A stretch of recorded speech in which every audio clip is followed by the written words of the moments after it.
آپ نبی پاک علیہ الصلوۃ والسلام کے بڑے قریبی دوستوں میں سے ہیں.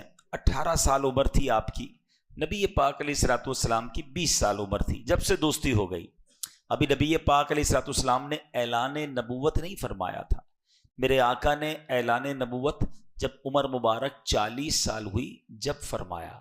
اب کیسی دوستی تھی کہ بی بی عائشہ صدیقہ طیبہ طاہرہ رضی اللہ تعالی عنہا فرماتی ہیں کوئی دن ایسا نہیں گزرتا تھا جب نبی پاک ہمارے گھر تشریف نہ لاتے تھے. چونکہ دونوں کی طبیعت میں نفاست تھی، اللہ وحدہ لا شریک کے رب مانتے تھے. حضرت ابوبکر صدیق نے کبھی بھی کسی بت کے آگے سجدہ نہیں کیا تھا. تو آپ نبی پاک کی طبیعت کے قریب آ گئے اور دوستی بڑی مضبوط ہو گئی. اب اعلان نبوت کا سال آ گیا. وہ وقت آ گیا کہ جب نبی پاک نے اعلان نبوت کرنا تھا. حضرت ابوبکر صدیق رضی اللہ تعالیٰ عنہ بزنس مین بھی تھے، تاجر بھی تھے. آپ تجارت کے لیے سفر کرتے تھے. تو ایک سفر کے لیے شام گئے.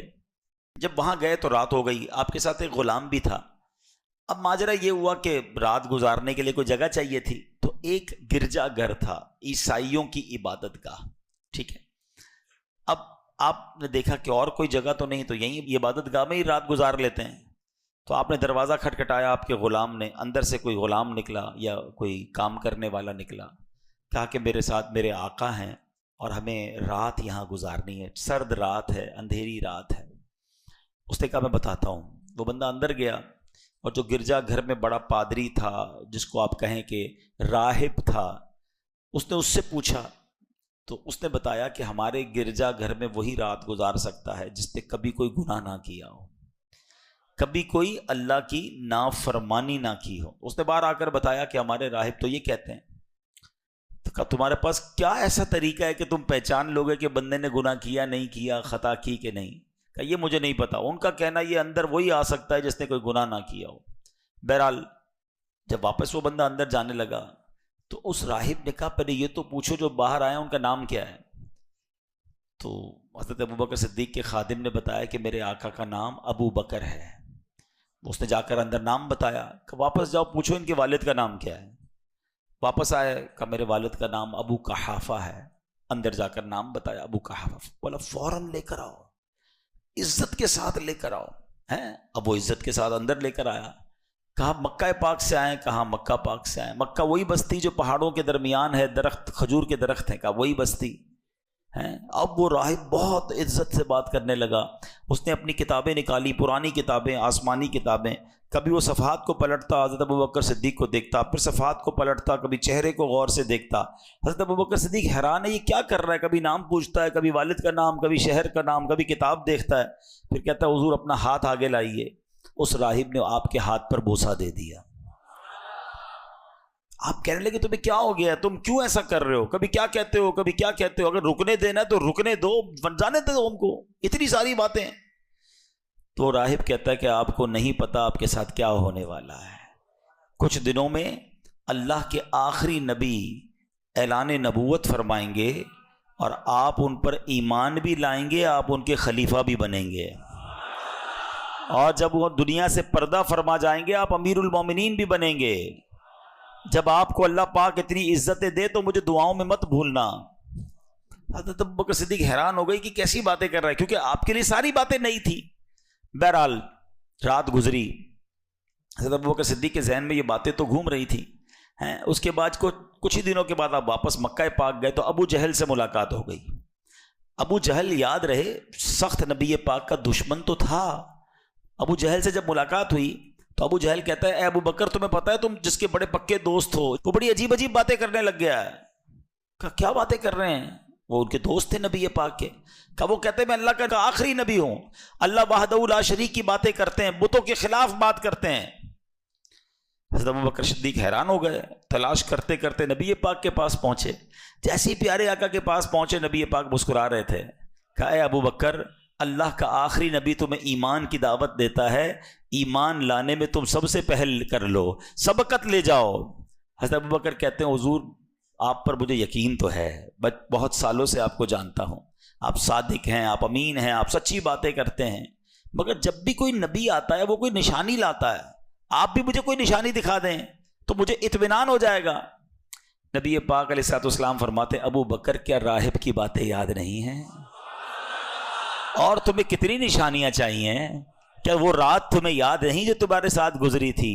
اللہ اکبر۔ صدیق اکبر کہتے ہیں جو نبی ہزاروں میل دور ہونے والی ہماری باتوں کو جانتا ہے، ہم نے کیا آپس میں باتیں کی وہ بھی جانتا ہے، اب اور کسی نشانی کی کیا ضرورت ہے؟ کلمہ پڑھا لا الہ الا اللہ محمد الرسول اللہ، اور صدیق اکبر اسلام میں داخل ہو گئے۔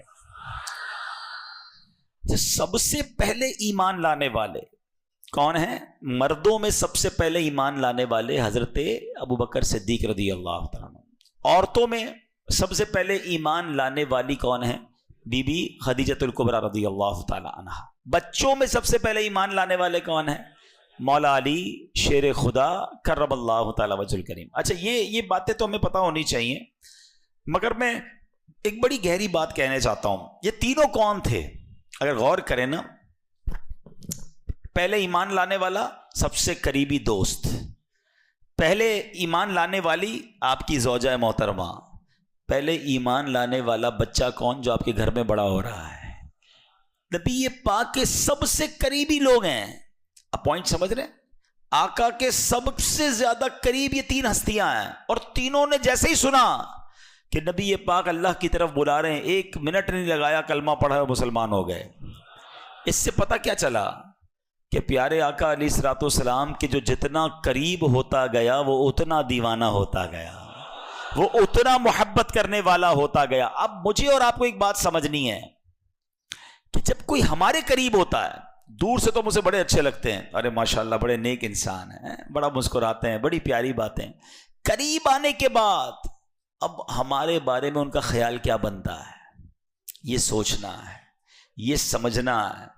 بعض اوقات ہم باہر جاتے تو باہر کے لوگ کہتے ہیں دعا کیجئے گا، حضرت ذرا دم کر دیں، کبھی گھر والوں نے کہا دعا کر دیں، گھر والوں نے کہا دم کر دیں۔ سوچئے نا، گھر میں ہماری ویلیو کیا ہے؟ باہر تو بن جاتی ہے ویلیو، کیونکہ باہر والے تھوڑی دیر کے لیے ملتے ہیں۔ مزہ یہ ہے کہ ہماری خلوتیں، ہم اکیلے میں بھی اتنے نیک ہوں جتنے باہر نظر آتے ہیں، بلکہ اس سے زیادہ نیک ہوں، لیکن حال برا ہے۔ بظاہر تو لوگوں کے سامنے ہم نیک پرہیزگار، مگر تنہائی میں حال کیا ہوتا ہے؟ تو اے میرے پیارے اسلامی بھائیوں، نبی پاک کا یہ وصف بتا رہا ہے کہ ہمارے بڑے ایسے ہوتے تھے، بزرگ ایسے ہوتے تھے، اور آج بھی ہیں، اللہ والے ایسے ہی ہوتے ہیں کہ ان سے جتنا قریب جاؤ بندہ اتنی محبت میں گرفتار ہو جاتا ہے، اتنی عقیدت میں اضافہ ہو جاتا ہے، ان کی اور عبادتیں پتہ چلتی ہیں۔ ہمارے قریب آتے ہیں بندے کو ہمارے کرتوت پتہ چلتے ہیں، تو یہ غور کرنے والی بات ہے۔ اللہ کرے کہ ہماری خلوتیں اور ہماری جلوتیں سب پاکیزہ ہو جائیں۔ اب ہم چلتے ہیں کہ ہم یہ سمجھیں کہ ظاہر، ہمارا جو ظاہر ہوتا ہے نا، اس پر ہم بڑی توجہ دیتے ہیں۔ روز منہ دھوئیں گے، دانت صاف کریں گے، کپڑے پہنیں گے، خوشبو لگائیں گے، کپڑے پہ داغ لگ جائے تو کسی محفل میں نہیں جائیں گے، دعوت میں نہیں جائیں گے، یار لوگ دیکھیں گے۔ ذرا غور طلب بات سمجھیے گا، ظاہر کو کون دیکھتا ہے؟ لوگ دیکھتے ہیں۔ جس کو لوگ دیکھتے ہیں میں اس کی صفائی کی بڑی کوشش کرتا ہوں۔ آپ کو پتہ ہے رب کی نگاہ رحمت کہاں ہوتی ہے؟ دل پر ہے۔ دل کی صفائی کا کوئی خیال نہیں ہے۔ اللہ دل دیکھ رہا ہے، دل چاہے کتنا ہی گندا، کتنا ہی میلا، کتنا ہی بدبودار ہے، اس کی کوئی ٹینشن نہیں، ظاہر صاف کرنا ہے۔ آپ دیکھیں نبی پاک کی دعاؤں میں بھی ایک میسج ہوتا ہے۔ وہ میسج کیا ہے؟ ہم آئینہ دیکھنے کی دعا یاد ہے کسی کو؟ اللہم حسنت خلقی، اے اللہ تو نے میرا چہرہ اچھا بنا دیا، تیری مہربانی۔ فحسن خلوقی، اے اللہ اخلاق بھی اچھا کر دے۔ مزہ اس میں چہرہ اچھا ہونا واقعی نعمت ہے، مگر اس سے بڑی نعمت یہ کہ بندے کا دل بھی اچھا ہو جائے، بندہ اللہ کی بارگاہ میں بھی مقبول ہو جائے۔ تو ہمیں یہ سوچنا ہے کہ ہم باطن کی صفائی، اندر ہمارا صاف ہو، دل اجیالا ہو، گناہوں بھرا نہ ہو، اس کی فکر کرنی چاہیے۔ احادیث میں مضمون ملتا ہے کہ اللہ کریم تمہارے مالوں اور تمہارے چہروں پر نظر نہیں فرماتا، اللہ تمہارے دلوں پر نظر فرماتا ہے۔ قلوبکم، اللہ تمہارے دلوں پر نظر فرماتا ہے۔ اللہ کرے کہ ہم ہمارے اپنے دلوں کو صاف کرنے والے بن جائیں۔ صدیق اکبر رضی اللہ تعالیٰ عنہ کے بارے میں مزید آتا ہے کہ آپ کے ایمان کا عالم کیا تھا کہ سورہ آل عمران آیت نمبر 79 میں اللہ پاک ارشاد فرماتا ہے کونوا ربانیین، یعنی اللہ والے ہو جاؤ. حضرت ابو عباس عطا رحمۃ اللہ تعالی کی خدمت میں سوال ہوا، اس آیت کریمہ میں اللہ پاک نے ہمیں کس جیسا ہونے کا حکم دیا ہے؟ کیونکہ اللہ نے تو یہ فرمایا کہ اللہ والے ہو جاؤ. آئے ہائے، حضرت ابو عباس عطا فرماتے ہیں کہ ہمیں اس آیت میں حکم دیا جا رہا ہے کہ صدیق اکبر جیسے ہو جاؤ. اچھا، اس کی وجہ بیان فرمائی، کیونکہ جیسے ربانی یعنی اللہ والے صدیق اکبر ہیں، انبیاء کرام کے بعد کائنات میں ایسا اللہ والا کوئی ہے ہی نہیں. ہائے ہائے ہائے، حضرت صدیق اکبر ایسے اللہ والے ہیں. آپ کا اللہ پاک پر، توحید پر ایسا کامل ایمان ہے کہ زمانے کا کوئی حادثہ، یہاں تک کہ پوری زمین ادھر سے ادھر ہو جائے، پھر بھی آپ کے دل پر اس کا کوئی اثر یعنی ایفیکٹ نہیں ہوتا. آپ کے دل میں ایمان پوری آن بان اور شان کے ساتھ قائم رہتا ہے. اے میرے پیارے اسلامی بھائیوں، سرکار دو عالم صلی اللہ تعالی علیہ وسلم نے حضرت صدیق اکبر رضی اللہ تعالیٰ عنہ کے ایمان کے بارے میں کیا خوبصورت خود ارشاد فرمایا. دیکھیں، میں اور آپ تو تمنا کرتے ہیں نا کہ ہمارا ایمان مضبوط ہو جائے، مگر نبی پاک علیہ الصلوۃ والسلام کیا خوب ارشاد فرماتے ہیں. آقا فرماتے ہیں کہ اگر ابو بکر کا ایمان تمام اہل زمین کے ایمان کے ساتھ تولا جائے تو ابو بکر کا ایمان وزنی ہوگا. ہائے ہائے ہائے. اچھا، پھر نبی پاک علیہ الصلوۃ والسلام نے اس کو یہ ایسے ہی نہیں کہا. دیکھیے، ایک بات ہوتی ہے مشاہدے کی، ایک بات ہوتی ہے تجربے کی. ایک بندہ کہے شہد بہت میٹھا ہے کیونکہ اس نے کتابوں میں پڑھا ہے، یہ تو پڑھ کے بتا رہا ہے. اور ایک ہے جو چکھ کے بتا رہا ہے کہ میں نے کھایا ہے شہد بہت میٹھا ہے. جو تجربہ کر کے بتاتا ہے نا، اس کی بات میں بڑا کانفیڈنس ہوتا ہے. خیر، نبی پاک تو جو فرمایا حق ہے، مگر اس بات کو پیارے آقا نے تجربے سے بھی دیکھا ہے. نبی پاک کی ایک اور حدیث ہے، آقا علیہ الصلوۃ والسلام فرماتے ہیں میں نے دیکھا کہ میں جنت میں داخل ہوا تو ایک ترازو لایا گیا، میری پوری امت کو ایک پلڑے میں رکھا گیا اور مجھے دوسرے پلڑے میں رکھا گیا. تو آقا نے فرمایا میرا وزن میری پوری امت سے زیادہ تھا. پھر فرماتے ہیں ایک پلڑے میں میری پوری امت کو رکھا گیا، دوسرے میں صدیق اکبر کو بٹھایا گیا تو صدیق اکبر کا وزن پوری امت سے زیادہ تھا. ہائے ہائے ہائے، ایسے ہیں صدیق اکبر، ایسے پیار نہیں کرتے ان سے ہم. اللہ پاک سیدنا صدیق اکبر کے ایمان کا صدقہ ہمیں نصیب فرمائے. ایمان کیسا مضبوط تھا، نبی پاک کی زبان سے نکلا بس وہ حق ہے. واقعہ آپ نے سنا ہوگا نا کہ صدیق اکبر رضی اللہ تعالیٰ عنہ جو ہیں، یہ شب معراج 27ویں رجب نبی پاک معراج کر کے واپس تشریف لائے. جب آقا واپس تشریف لائے تو نبی پاک نے مکے والوں کو جمع کیا اور بتایا کہ میں رات کے تھوڑے حصے میں مسجد اقصیٰ بھی ہو کر آیا، آسمان کی سیر بھی کر آیا. تو باقی جو ایمان والے تھے وہ تو بڑے خوش ہوئے. ابو جہل وہ بھی سننے لگا. اب اس کو موقع مل گیا کہ یہ تو ایسی بات ہے کسی کو سمجھ نہیں آئے گی. اب آپ کہیں کیوں سمجھ نہیں آئے گی؟ اب میں آپ کو سمجھاتا ہوں کہ اگر میں کہوں آپ کو میں عشاء کی نماز عبداللہ گوٹ کی اس مسجد میں پڑھوں اور فجر میں آ کے آپ کو بتاؤں کہ رات میں عشاء پڑھ کے جو ہے نا امریکہ گیا تھا اور فجر میں واپس آ گیا ہوں، تو آپ یہ کہیں گے عبدالحبیب بھائی کی لگتا ہے طبیعت ٹھیک نہیں ہے، یا تو یہ خواب میں گئے تھے. ٹھیک ہے، دو میں سے ایک بات ہو سکتی ہے. اتنی دیر میں تو بندہ وہاں سے ہو کر آ نہیں سکتا، کیونکہ نبی پاک رات بھی ان کے ساتھ تھے اور بیت المقدس اور مکہ پاک کا راستہ 1 مہینے کا تھا. اب تو جہاز آ گئے نا، پہلے اونٹوں پر گھوڑوں پر سفر ہوتا تھا. 1 مہینہ جانے کا راستہ، 1 مہینہ واپسی کا راستہ. ابو جہل نے کہا اے محمد صلی اللہ علیہ وسلم، جو آپ ابھی کہہ رہے ہیں میں اور لوگ جمع کر دوں آپ کہہ دیں گے؟ نبی پاک نے فرمایا بالکل بتاؤں گا، بالکل کہہ دوں گا. ابو جہل نے کیا کیا؟ اور لوگوں کو جمع کیا. کہا دیکھو جس کو تم اللہ کا نبی مانتے ہو، جو اللہ کا نبی ہونے کا دعویٰ کرتا ہے، وہ کیا باتیں کر رہے ہیں. نبی پاک نے فرمایا کہ میں رات تھوڑے حصے میں بیت المقدس ہو کر آ گیا. لوگ ہنسنے لگے، معاذ اللہ مذاق اڑانے لگے. اب ابو جہل کو یاد آیا کہ یہ تو موقع ہے ابو بکر کو اپنے ایمان سے ہلانے کا ہے.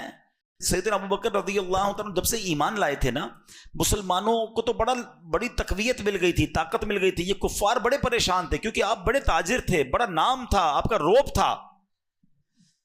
تو یہ پہنچ گئے. ابو جہل پیارے آقا علیہ الصلوۃ والسلام کے سب سے قریبی ساتھی حضرت ابو بکر صدیق کے گھر پہ چلا گیا ابو جہل اور دروازہ کھٹکھٹایا. سیدنا ابو بکر صدیق باہر آئے.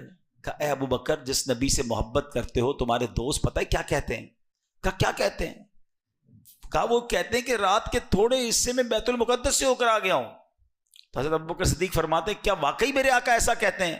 اچھا جب ہو سکتا ہے یہ صدیق اکبر نے سوال کیا ہو تو ابو جہل اور اس کے دوستوں نے سمجھاؤ کہ لگتا ہے کچھ کنفیوژن آ رہی ہے، کہا ہاں بالکل ایسا ہی کہتے ہیں۔ آئے ہائے، صدیق اکبر نے کچھ اور نہ کہا اگر میرے آقا کہتے ہیں تو سچ کہتے ہیں، میرے آقا کہتے ہیں تو سچ کہتے ہیں۔ کہ یہ تم کیسے مان سکتے ہو؟ کیا شاندار جواب دیا صدیق اکبر نے۔ آپ فرماتے میں تو اس سے بڑی خبروں کو مانتا ہوں۔ وہ بتاتے ہیں میرے پاس جبرائیل آتے ہیں، آسمان سے فرشتہ آتا ہے، وہ اللہ کی وحی لے کر آتا ہے، میں تو دیکھتا نہیں، میں وہ بھی مانتا ہوں۔ ارے وہ فرماتے جنت ہے، دوزخ ہے، قیامت آنے والی ہے، اللہ ایک ہے، وحدہ لا شریک ہے، میں نے رب کو نہیں دیکھا۔ میرے آقا فرماتے میں نے رب کو مانا۔ وہ کہتے جبرائیل آتے ہیں، میں نے جبرائیل کو مانا۔ وہ کہتے قرآن اترتا ہے، میں نے قرآن کو مانا۔ ارے جب آسمانی باتیں مانتا ہوں تو یہ تو ویسی زمینی بات ہے، میرے آقا نے فرمایا تو حق فرمایا۔ اچھا صدیق اکبر رضی اللہ تعالیٰ نے جو کیا نا، وہ پنجابی لوگ بڑی اچھی بات کہتے ہیں، وہ کہتے ہیں اسی منن والے سوچن والے نہیں ہیں۔ ہاں لبیک کہا نا انہوں نے، آقا نے فرمایا کہ حضور آپ نے کہا تو حق کہا، نبی پاک سے پوچھنے بھی نہیں گئے۔ اب یہ اتنا شاندار میسج ہے تمام لوگوں کے لیے جو آج شریعت کے معاملات میں کوسچن کرتے ہیں، سوالات کرتے ہیں، ایسا کیوں حضرت، یہ کیوں ہوا، یہ حکم کیوں نازل ہوا، اس کے پیچھے کوئی لاجک بتائیے، اس کے پیچھے حکمت کیا ہے۔ تو بھائی ہم بندے ہیں، ہمارا کام سوال کرنا نہیں ہے، بندے کا کام ماننا ہوتا ہے۔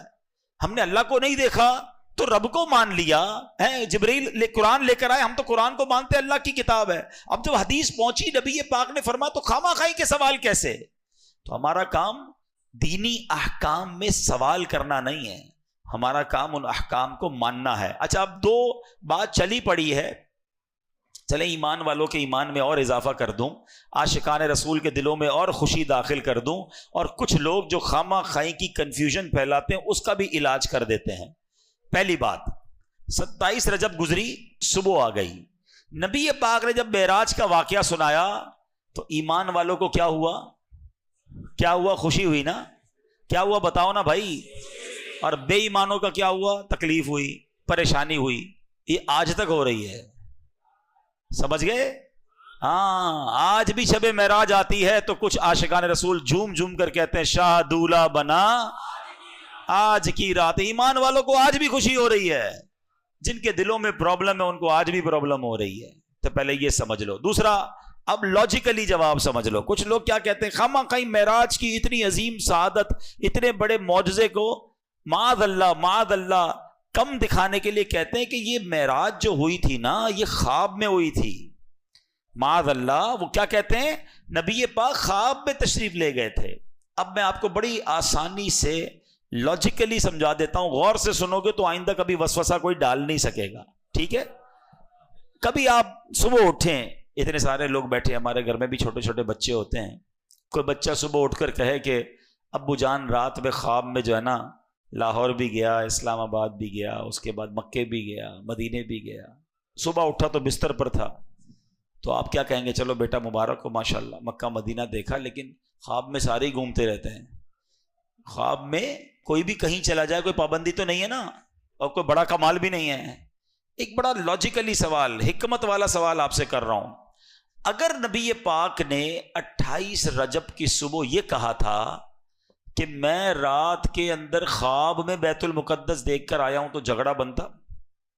بتاؤ نا، نہیں نا۔ اگر آقا یہ فرماتے کہ میں خواب میں بیت المقدس گیا تو کسی کو کیا اعتراض ہوتا؟ یہ ابو جہل اور اس کی کمپنی کا اعتراض ہی بتا رہا ہے کہ نبی پاک نے دعویٰ یہی کیا تھا کہ میں جسمانی طور پر بیت المقدس گیا تھا۔ سمجھ آ گئی بات؟ جو ان کا جھگڑا بننا ہے نا، کہتے ہیں نا ہر کام میں اللہ کی حکمت ہوتی ہے، وہ اعتراض جو کر رہے ہیں نا، کتابوں میں لکھا کہ یہ اعتراض کر رہے ہیں، مذاق اڑا رہے ہیں، صدیق اکبر کے گھر جا رہے ہیں، یہ سب چیزیں بتا رہی ہیں کہ میرے آقا نے اس دن جو اعلان کیا تھا نا، وہ اعلان یہی تھا کہ میں جسمانی طور پر بیت المقدس گیا تھا۔ ایمان والوں نے اس وقت بھی مانا تھا، ایمان والے آج بھی مان رہے ہیں، اور انشاءاللہ قیامت تک مانتے رہیں گے۔ رہے گا یوں ہی ان کا چرچا، رہے گا یوں ہی ان کا چرچا رہے گا، پڑے خاک ہو جائیں جل جانے والے، پڑے خاک ہو جائیں۔ تو انشاءاللہ صدیق اکبر کی ادا کو ادا کریں گے اور ہر معراج کی صبح خوشیاں منائیں گے انشاءاللہ۔ تو کیا کمال کی ہستی ہیں صدیق اکبر رضی اللہ تعالیٰ کا جو ایمان تھا نا، کیا ایمان، کیا مضبوطی، نبی پاک کے فرمان پر یقین، سبحان اللہ۔ کئی واقعات ہیں ایسا ایمان مضبوط تھا کہ حضرت غزوہ تبوک کا موقع ہے، حضرت عمر فاروق رضی اللہ تعالیٰ عنہ کہتے ہیں ہر بار صدیق اکبر نیکیوں میں آگے بڑھ جاتے ہیں، اس بار میرے پاس تھوڑے پیسے زیادہ ہیں، اس بار میں نے نیکیوں میں آگے بڑھنا ہے۔ تو کیسے آگے بڑھنا ہے؟ انہوں نے کیا کیا، مسلمانوں کو مال کی ضرورت تھی تو آدھا مال لیا اور نبی پاک صلی اللہ علیہ وسلم کے قدموں میں پہنچ گئے، آقا کی خدمت میں پیش کر دیا۔ نبی پاک نے فرمایا اے عمر کتنا لائے ہو؟ کہتے ہیں حضور والا جتنا گھر میں تھا آدھا لے آیا ہوں۔ پیارے آقا علیہ الصلوۃ والسلام نے فرمایا اے عمر گھر والوں کے لیے کیا چھوڑا ہے؟ کہ حضور گھر والوں کے لیے میں آدھا چھوڑ کر آیا ہوں۔ اب ذرا سوچئے جن لوگوں کو 2.5% زکوٰۃ دینا مشکل لگتا ہے وہ 50% لے کے چلے گئے۔ اچھا آپ کہتے ہیں کہ مجھے انتظار تھا کہ میں ابو بکر کیا لاتے ہیں، کیونکہ مقابلہ تھا، کمپٹیشن تھا۔ اچھا اب جیسے ہی ابو بکر رضی اللہ تعالیٰ عنہ آئے تو نبی پاک نے پوچھا اے ابو بکر کیا لائے ہو؟ کہتے ہیں حضور گھر میں جو کچھ تھا سب لے آیا ہوں۔ فرمایا صدیق اکبر گھر والوں کے لیے کیا چھوڑا ہے؟ کہ حضور گھر والوں کے لیے اللہ اور اس کا رسول کافی ہے۔ ایمان تھا تو کیسا تھا؟ حضرت عمر کہتے ہیں اس دن آج میں نے جان لیا کہ نیکیوں میں ابو بکر سے آگے نہیں بڑھ سکتا ہوں۔ اچھا پھر دیکھو یہ صدقہ قبول کیسا ہوا ہے کہ نبی پاک کی بارگاہ میں جب سیدنا ابو بکر صدیق سارا مال پیش کر چکے نا تو آپ نے اتنا صدقہ کیا تھا، سب کچھ دیا تھا نا، تو کرتے پر جو بٹن لگے تھے نا وہ بٹن بھی رائے خدا میں صدقہ کر دیے، کانٹے لگا لیے۔ تھوڑی دیر ہوئی تو جبریل امین آئے۔ جب جبریل امین آئے نا تو ان کے جسم پر جو لباس تھا اس میں بھی کانٹے لگے ہوئے تھے۔ اللہ کے نبی علیہ الصلوۃ والسلام نے فرمایا اے جبریل آج یہ کیسا لباس پہنا ہے؟ جبریل امین کہتے ہیں حضور صرف میں نے نہیں، آسمانوں پر جتنے فرشتے ہیں اللہ کو ابو بکر کی ادا ایسی پسند آئی ہے کہ آج سارے فرشتوں نے ایسا لباس پہنا ہے۔ آپ ذرا غور کیجئے، اب جب جبریل امین نے یہ بتایا نا پھر کہا حضور ابو بکر سے کہیے کہ رب آپ کو سلام ارشاد فرما رہا ہے، اور ابو بکر سے پوچھئے کہ کیا اس حال میں تم رب سے راضی ہو؟ کچھ بھی نہیں تھا نا، سب دے دیا تھا نا۔ جب نبی پاک نے فرمایا ابو بکر جبرائیل فرما رہے ہیں کہ اللہ تمہیں سلام ارشاد فرماتا ہے، اور بتاؤ کہ کیا تم اس حال میں رب سے راضی ہو؟ صدیق اکبر زاروں کتار رونے لگے اور روتے روتے کہنے لگے میں اپنے رب سے راضی ہوں، میں اپنے رب سے کیسے ناراض ہو سکتا ہوں۔ اب یہاں 2-3 باتیں بڑی کمال کی سیکھنے والی ہیں۔ پہلی بات تو یہ ہے صدیق اکبر نے پورا گھر لٹا کر سب راہ خدا میں دے دیا۔ کیا کسی حدیث کسی روایت میں آپ نے یہ پڑھا کہ معاذ اللہ صدیق اکبر اس کے بعد مانگنے لگ گئے؟ نہیں، اللہ نے پھر ان کے مال میں برکت دے دی، کیونکہ حدیث پاک پر ایسا یقین تھا ان کا۔ اللہ کے نبی فرماتے میں خدا کی قسم کھا کر کہتا ہوں راہ خدا میں خرچ کرنے سے مال کم نہیں ہوتا، صدقہ دینے سے مال کم نہیں ہوتا، تو جو بھی صدقہ کرتا ہے اللہ اس کے مال میں برکت ڈال دیتا ہے۔ دوسری بات، صدیق اکبر سے رب نے پوچھا اے ابو بکر راضی ہو؟ آپ کہتے ہیں اللہ سے میں کیسے ناراض ہو سکتا ہوں، بالکل راضی ہوں، کچھ نہیں ہے اور راضی ہیں۔ ہمارے پاس بہت کچھ ہے، ہم پھر بھی راضی نہیں ہیں۔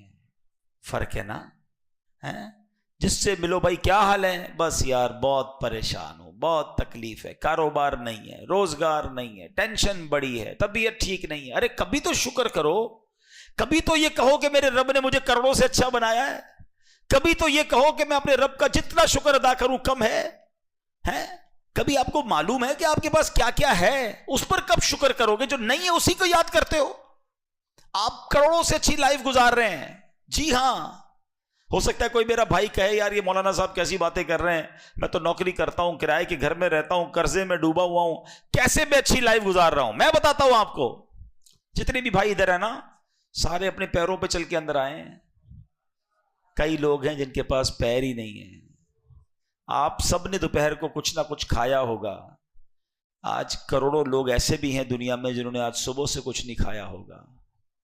میں اور آپ سب واپس جائیں گے نا، ہمارے پاس گھر ہوگا، بستر تیار ہوگا، کوئی کمبل بھی ہوگا، کوئی تکیہ بھی انتظار کر رہا ہوگا. مگر ایسے بھی لوگ ہیں جو آج سردی کی رات بغیر کمبل اور بغیر تکیے کے کھلے آسمان تلے سوئیں گے.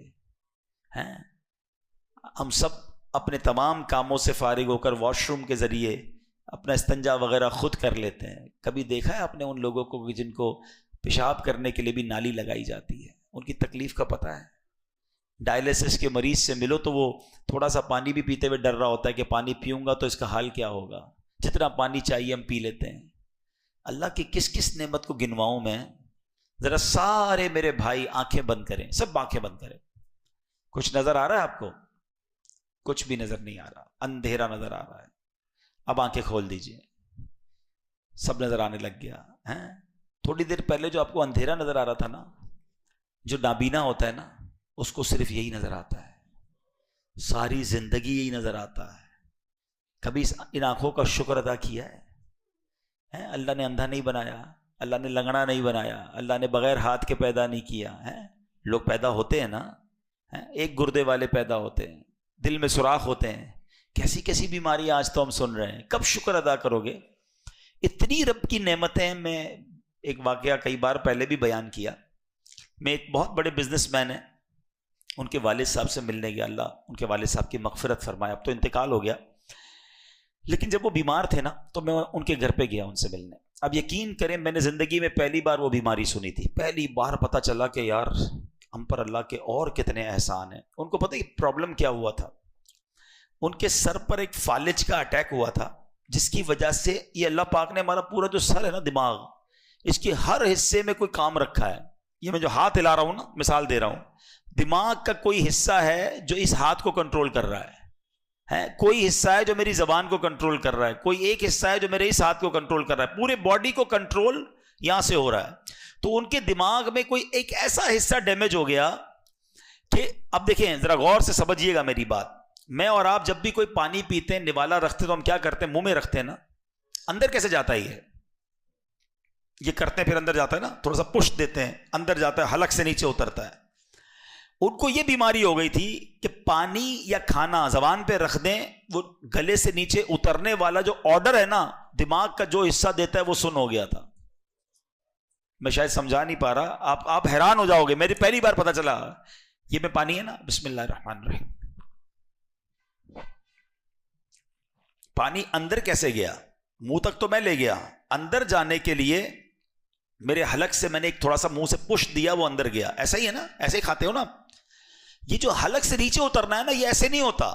یہ دماغ کا ایک حصہ ہے جو حلق کو آرڈر دیتا ہے کہ اب تمہارے منہ میں کھانا آ چکا ہے، اب اس کو اندر لے جاؤ.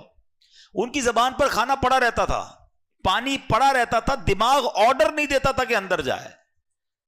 اللہ نے اربوں، کروڑ پتی پارٹی نہیں تھی، اربوں پتی پارٹی، کہتے سارے ڈاکٹروں کو دکھا دیا. میں نے کہا حل کیا ہے اس کا؟ بولا کوئی حل نہیں ہے.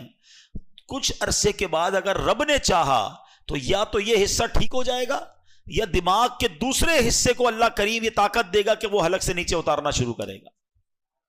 اچھا میں تو دعا کر کے باہر آ گیا.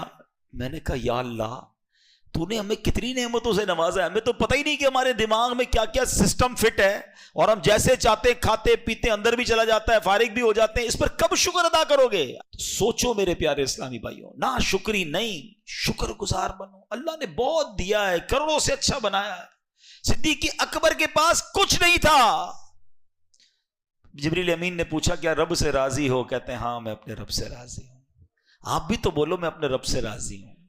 اے اللہ تیرا بہت احسان، مالک تو نے کروڑوں سے اچھا بنایا. اچھا مزے کی بات بتاؤں، تو شکر ادا کرتا ہے نا، اس کا ویسی نعمتیں بڑھتی جاتی ہیں، کیونکہ اللہ نے قرآن میں فرمایا لَإِن شَكَرْتُمْ لَأَزِيدَنَّكُمْ، تم میرا شکر ادا کرو میں تمہیں اور عطا کروں گا۔ تو کرے شکر، وہ اور عطا کرتا رہے گا، نہ شکری کرو گے اور برباد ہوتے رہو گے۔ ہمارے ہاتھ میں ہے، ہم نے دیکھا ہے شکر گزار کا بڑھتا ہی رہتا ہے، یا اللہ تیرا شکر، یا اللہ تیری مہربانی، مولا سب سے اچھا رکھا تو نے، وہ بڑھتا ہی رہتا ہے۔ جو نہ شکری کرتا ہے اس کا ویسے ہی ضائع ہوتا رہتا ہے۔ تو انشاءاللہ آج کے بعد صدیق اکبر کے فیضان سے شکر گزار بندے بنیں گے انشاءاللہ۔ اسی واقعے سے تیسرا بدری پھول، بڑا اہم مدنی پھول، حضرت عمر نے کیا کہا تھا؟ پیسے اچھے تھے ان دنوں، ہاتھ میں پیسہ تھا، میں نیکیوں میں آگے بڑھ جاؤں۔ ہمارے پاس پیسے آ جائیں تو ارے بھائی بڑے ٹائم سے سوچا ہوا تھا، پیسے آئیں تو یہ والا کام کرنا ہے، یہ والا ارمان پورا کرنا ہے، معاذ اللہ یہ والا گناہ کرنا ہے۔ یعنی لوگ انتظار پہ بیٹھے ہوتے ہیں کہ یار پیسے آئیں تو میں یہ والی غلط کام کروں۔ وہ پیسے آتے تھے تو نیکیوں میں آگے بڑھتے تھے۔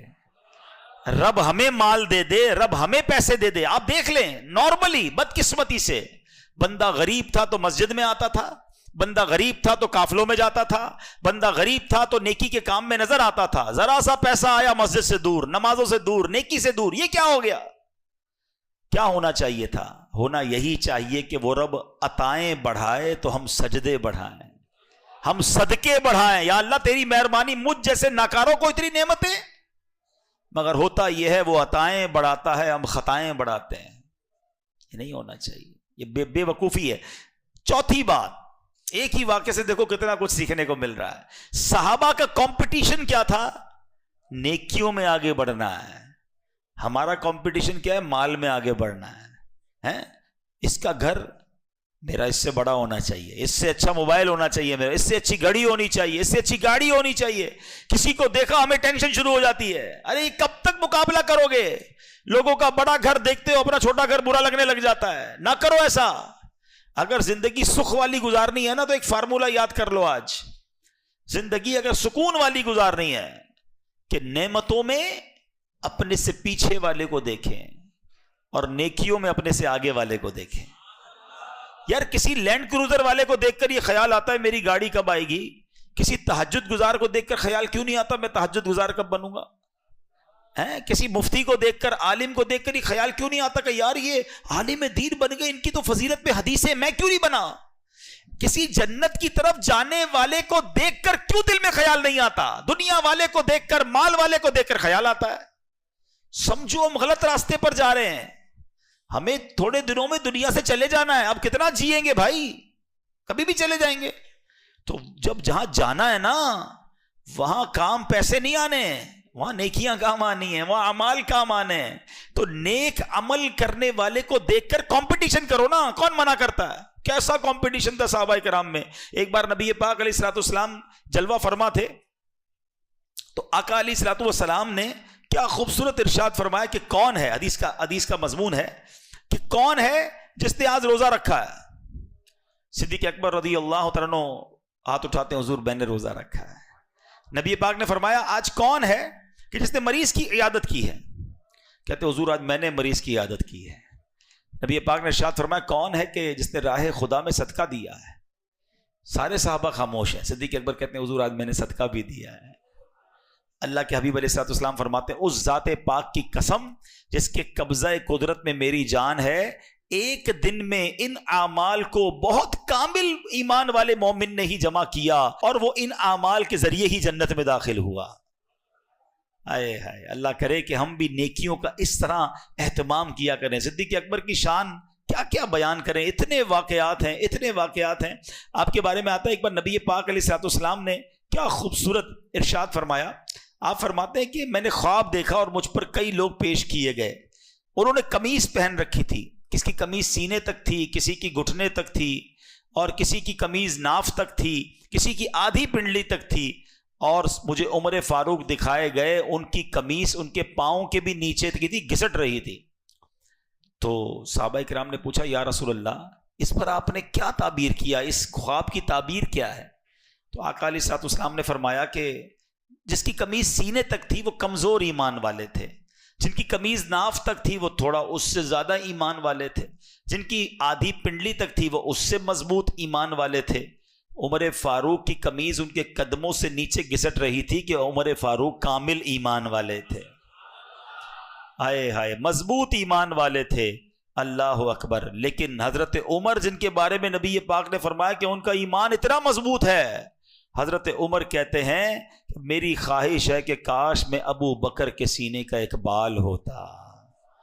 یہ مرتبہ صدیق اکبر رضی اللہ تعالیٰ کا ہے. ایک بار نبی پاک علیہ الصلوۃ والسلام اور بی بی عائشہ صدیقہ طیبہ طاہرہ رضی اللہ تعالی عنہا کہیں جلوہ فرما تھے. رات کا وقت تھا، آسمان پر ستارے ہیں. کبھی کبھی آسمان پر ستارے بہت پیارے لگتے ہیں. شہروں میں تو کم نظر آتے ہیں، کبھی کھلی فضا میں جائیں، گاؤں میں جائیں، مدنی قافلے میں جائیں تو نظر آتے ہیں. تو پیارے آقا علیہ الصلوۃ والسلام اور بی بی عائشہ جلوہ فرما ہے. بی بی عائشہ پوچھتی ہیں نبی پاک سے، حضور کتنے سارے ستارے ہیں؟ کیا حضور کوئی ایسا بھی ہے جس کی ستاروں جتنی نیکیاں ہوں؟ جتنے تارے ہیں کیا کوئی ایسا ہے جس کی اتنی ساری نیکیاں ہوں؟ نبی پاک علیہ الصلوۃ والسلام نے فرمایا ہاں، عمر ایسا ہے کہ جس کی اتنی ساری نیکیاں ہیں. حضرت عمر کی نیکیاں جتنے آسمان پر تارے ہیں. اچھا، بی بی عائشہ بیٹی کن کی ہیں؟ حضرت ابو بکر صدیقی. انہوں نے تو حضرت عمر کی تعریف سنی، کہتے حضور پھر میرے والد کی کتنی نیکیاں ہیں. بیٹی تو باپ کے لیے سوال کرے گی نا، بڑا محبت والا انداز ہے کہ حضور میرے بابا جان کی کتنی نیکیاں ہیں. نبی پاک نے کیا خوب فرمایا ابو بکر کی غار ثور والی ایک نیکی عمر کی تمام نیکیوں سے زیادہ ہے. تو یہ شان ہے حضرت عمر فاروق کی بھی اور صدیق اکبر. اور خود حضرت عمر فاروق فرمایا کرتے تھے، جس کا مضمون ہے کہ مجھ سے میری ساری نیکیاں لے لی جائیں اور ابو بکر کی وہ غار ثور والی نیکی مجھے مل جائے. تو سبحان اللہ، وہ ہستیاں ہیں یہ. اللہ ان کے صدقے ہمیں خوب نیکیاں کرنے کی توفیق عطا فرمائے، ہمیں علم دین سیکھنے کا شوق نصیب فرمائے. اللہ اپنی راہ میں دل کھول کر ہمیں خرچ کرنے کی بھی توفیق عطا فرمائے. آخری بات صدیق اکبر کے بارے میں، پھر میں اپنے بیان کو ختم کرتا ہوں، کہ جب یہ آپ نے اللہ کی راہ میں سب کچھ دے دیا نا، صدیق اکبر خود فرماتے ہیں جس دن میں نے قرآن پاک میں وما من دابۃ فی الارض الا علی اللہ رزقها، اللہ قرآن میں کیا فرماتا ہے؟ زمین پر چلنے والا کوئی ایسا نہیں جس کا رزق اللہ کے ذمہ کرم پر نہ ہو. آپ کہتے ہیں جب سے میں نے یہ آیت پڑھ لی ہے، خدا کی قسم میں نے روزی کی فکر ہی چھوڑ دی ہے. جب اللہ نے زمین پر چلنے والے ہر کسی کے لیے، چونٹی کے لیے بھی رزق لکھ دیا ہے، تو مجھے بھی عطا فرمائے گا. روزی کے لیے اتنی ٹینشن جو لوگ لے کے بیٹھے ہوتے ہیں نا، یار کل کیا ہوگا، اگلی مارکیٹ پتہ نہیں کہاں چلی جائے گی، سال بعد کیا ہوگا، 5 سال بعد کیا ہوگا، اسی ٹینشن میں رہتے ہیں. دیکھیں اللہ کریم نے ہم سب کی روزی لکھی، وہ مل کر رہے گی. جس کی گارنٹی ہے نا اس کی فکر ہمیں زیادہ ہے، جس کی گارنٹی نہیں اس کی فکر ہی نہیں ہے. دیکھیں نا، مغفرت کی فکر نہیں ہے، مغفرت کی ٹینشن کون لے رہا ہے؟ ایمان سلامت رہنے کی گارنٹی نہیں ہے. ہم میں سے کس کو یہ فکر ہے کہ میرا ایمان سلامت رہے گا کہ نہیں؟ سب کو ٹینشن یہی ہے، کل کیا ہوگا، مارکیٹ کا کیا ہوگا، آگے نوکری کا کیا ہوگا، کاروبار کا کیا ہوگا، ایک دکان کو 2 دکان کیسے کروں گا، اتنی ٹینشن لی ہوئی ہے. تو اے میرے پیارے اسلامی بھائیوں، جس بات کی گارنٹی نہیں ہے نا اس بات کی فکر کرو، ایمان کی سلامتی کی، مغفرت کی، قبر روشن ہو جائے اس کی فکر کریں. اللہ کرے کہ صدیق اکبر رضی اللہ تعالیٰ عنہ کا ہمیں فیضان نصیب ہو جائے. ہم ان کے صدقے اپنی آخرت کی تیاری کرنے کی جو ہے وہ فکر کریں. آپ کو علم دین کا پتہ ہے کیسا شوق تھا، آپ کا ایمان کیسے اتنا مضبوط ہو گیا؟ خود فرماتے ہیں کہ آپ بارگاہ رسالت میں حاضر ہوتے اور نبی پاک سے روز ایک ہی سوال پوچھتے، یا رسول اللہ صلی اللہ تعالیٰ علیہ وسلم ایمان کیسے کہتے ہیں؟ نبی پاک ایمان کا ایک درجہ بیان کرتے، صدیق اکبر گھر جا کر اس پر عمل کرتے.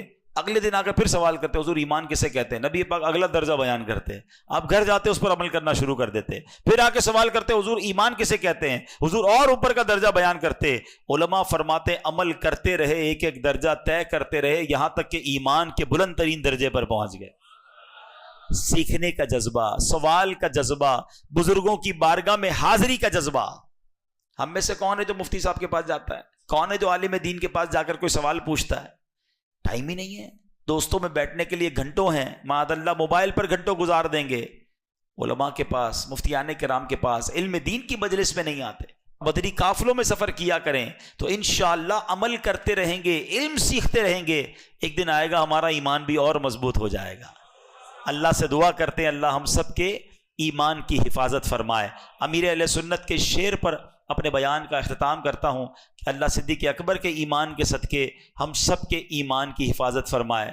مسلمان ہے عطار تیری عطا سے، مسلمان ہے عطار تیری عطا سے، ہو ایمان پر خاتمہ یا الہی